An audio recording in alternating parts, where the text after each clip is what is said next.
From street fights gone wrong to shocking acts of cruelty, the tragic deaths of these actors prove one terrifying truth: that Hollywood can be as dangerous as it is glamorous.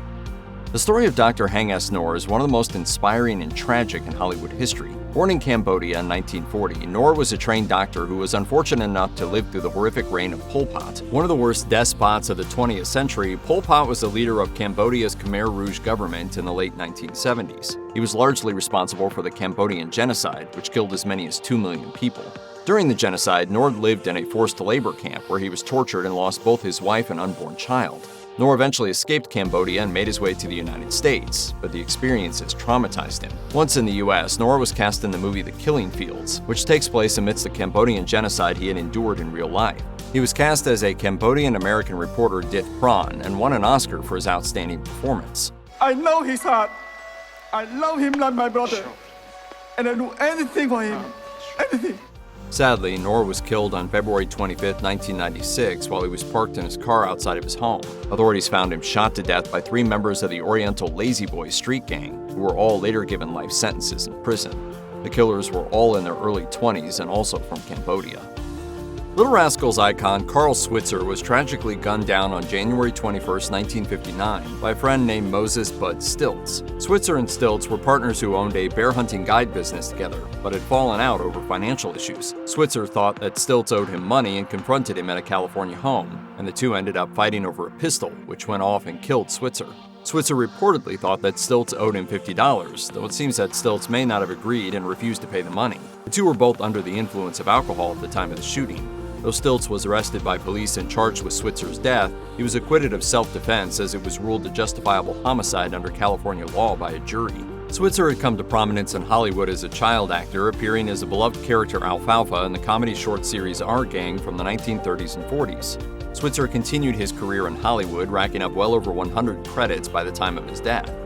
When Bertrand Cantat released his new album in the fall of 2013, there was some pretty understandable outrage, but it had absolutely nothing to do with Cantat's musical abilities. 10 years prior, on August 1, 2003, Cantat had attacked his former mistress, French actor Marie Trintignant, and beaten her to death in a fit of rage. The two were staying in Lithuania, and authorities detained Cantat after Trintignant was found severely injured. At the time, Cantat was the lead singer for the French band Noir Désir. He initially denied doing anything wrong. The couple had gotten into a fight on July 27, and Trintignant was in a coma for nearly a week before she passed away on August 1st. A year later, Cantat was convicted of killing Trintignant and sentenced to 8 years in prison. However, Cantat was released from prison on parole in October 2007 after serving less than half of his sentence. Marie was 41 years old at the time of her death. She had been very popular as an actor, having won multiple awards for her performances. When Dorothy Stratten was murdered on August 14, 1980, her career in Hollywood had just started to get underway. Born in 1960, Stratten was killed by her estranged husband, Paul Snider, who had been the one initially responsible for Stratten's success by getting her signed by Playboy when she was just 18. Originally from Canada, the couple moved to Los Angeles to pursue her modeling career. By all accounts, Stratten was an incredibly charming young woman, but the same could not be said about Snider, who often rubbed others the wrong way. He was not on the up and up. You know, if you shake hands, you count your fingers after you do it. The two got married in June 1979, just before she hit her big break, but there was already trouble in the relationship. Stratten felt dependent on Snider, but he displayed misogynistic tendencies and appeared to be unfaithful to her. Eventually, the two started to move apart as Stratten began to excel in her career, which upset Snider greatly. Soon, Stratten was living with filmmaker Peter Bogdanovich, who had written her into a movie he was making called They All Laughed, which would be released after her death. While they were separated, Stratten agreed to meet with Snider at his house to work out a divorce agreement. Snider subsequently murdered Stratten before dying by suicide himself. Stratten was only 20 years old at the time of her death. While Stephanie Moseley might not have been the biggest star, she was still fairly well known in Hollywood when she was murdered on December 8, 2014. Moseley was killed by her husband, rapper Earl Hayes. Police came over to investigate a shooting after receiving a call from a neighbor who said he'd heard around a dozen shots fired early in the morning in their apartment. Both were reportedly dead by the time the SWAT team showed up. Hayes appeared to have killed Moseley before dying by suicide himself. While it wasn't entirely clear what Hayes' motive was for killing Moseley, the couple had recently been separated, potentially over infidelity, though they were reportedly trying to work things out and get back together. Moseley was appearing on the show Hit the Floor on VH1 when she died. Moseley's credits mainly included doing dance and choreography work for singers such as Beyoncé and Britney Spears, but she also had more than a dozen acting credits, including a role as a cheerleader on Ashley Tisdale's show Hellcats. Acting since 2003, Moseley was 30 years old when she died. Lana Clarkson was a 40-year-old actor who was murdered by the once famous record producer Phil Spector in 2003. While she was not a huge draw during her career, she still had notable roles in a few films. Her last credit was in 2001, a few years before her death.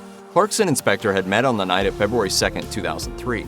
She voluntarily accompanied him to his house in California. According to prosecutors in Spector's murder trial, Clarkson spurned Spector's advances early the next morning on February 3rd, which upset Spector so much that he shot her to death. The Spector claimed that she had died by suicide and denied shooting her. However, immediately after killing Clarkson, Spector reportedly left the house and confessed the murder to his driver, who would later relay his words to the police. As soon as he opened the door, I jumped, went to the back door, and he was standing in the door with the gun in the hand. Police arrested Spector the night after the murder, but he was able to get out on $1 million bail while he was awaiting trial. 20 months later, prosecutors charged Spector with murder, but the first trial ended in hung jury when they could not get a conviction. Upon retrial, the 69-year-old Spector was convicted of murder and given a sentence of 19 years to life in prison. In 2021, Spector died at age 81 while still incarcerated in a California state prison. Judith Barsi was a child actor who, by the time of her death at age 10, already had an impressive 25 acting credits to her name. This included her role as Thea in Jaws 4: Revenge. She also starred in 72 commercials, helping her to bring in a six-figure salary at her young age. Beneath the success, however, Judith was suffering an abusive relationship at the hands of her father. For years leading up to Judith's death, Joseph Barsi had threatened to kill her and her mother, by one friend's count saying so at least 500 times. Joseph was also physically abusive to Judith. Joseph and Maria had fled the Soviet Union in the 1950s to settle in Los Angeles, but the couple's relationship quickly began to sour, partly over Joseph's drinking. They separated after she filed a police report in 1986 alleging abuse and verbal threats, though no legal action was taken against him. According to police, Joseph shot both Judith and Maria before burning their bodies and dying by suicide at their home in San Fernando, California. Though he got a late start to his acting career, Thomas Jefferson Byrd was a widely respected and admired actor when he was shot to death at age 70 on October 3, 2020. Born in 1950, Byrd did not get his start in the acting industry until he was already in his early 40s, but he finished his career with more than 30 credits. This included a number of Spike Lee movies, most recently the director's TV series She's Gotta Have It. He was also a Tony Award nominee in 2003. Witnesses suggested that the shooting may have taken place over an argument that Byrd allegedly got into at a local store, but police could not confirm this. A break in the case came a few weeks later on October 16th when 30-year-old Antonio Rines was arrested in connection with Byrd's death. He was charged with felony murder and sentenced to 20 years in prison. On June 10, 2016, the world was shocked by the news of the murder of singer and actor Christina Grimmie. Grimmie had shot to fame by singing on her popular YouTube channel and appearing on the reality TV competition show The Voice. She had also just acted in her first feature film, The Matchbreaker, which was released just a few months after her death. Grimmie was in the middle of an autograph signing when she was murdered by 27-year-old Kevin James Loibl. She had just performed a set of music immediately prior to the autograph session at a venue called the Plaza Live in Orlando. Loibl died by suicide after he was tackled by Grimmie's brother following the shooting, and police found more weapons and ammunition on him afterward. Just don't understand why he would do this to her. Grimmie was only 22 years old when she was murdered and had her entire career ahead of her. After her death, her brother Marcus Grimmie began the Christina Grimmie Foundation in her honor, which helps victims of gun violence. On February 27, 1985, prominent TV actor David Huffman was stabbed to death by a 16-year-old after attempting to stop a car burglary. Huffman had begun his acting career back in 1973. He mainly worked on TV, though he was also in a few movies. The teenager, Gerano Samano Villanueva, was breaking into vans near where Huffman had been parked. After hearing a commotion, Huffman was told that Villanueva had broken into a motorhome, and he drove after Villanueva, trying to stop and detain him. Once Huffman reached the young teen, he and Villanueva got into a struggle. It ended with Villanueva fatally stabbing Huffman twice. Despite their difference in age, the 39-year-old Huffman was only a little bigger than the 16-year-old Villanueva, and it was not Villanueva's first run-in with the law. Villanueva was given a 26-year to life sentence for Huffman's murder. In 2011, the San Diego District Attorney reported that Villanueva had been denied parole and would not be eligible again until 2026. Merlin Santana was tragically murdered in South Central Los Angeles just as he was primed for his breakout. Born in 1976, Santana was most widely known for his starring role on The Steve Harvey Show, where he played Romeo Santana for 122 episodes from 1996 to 2002.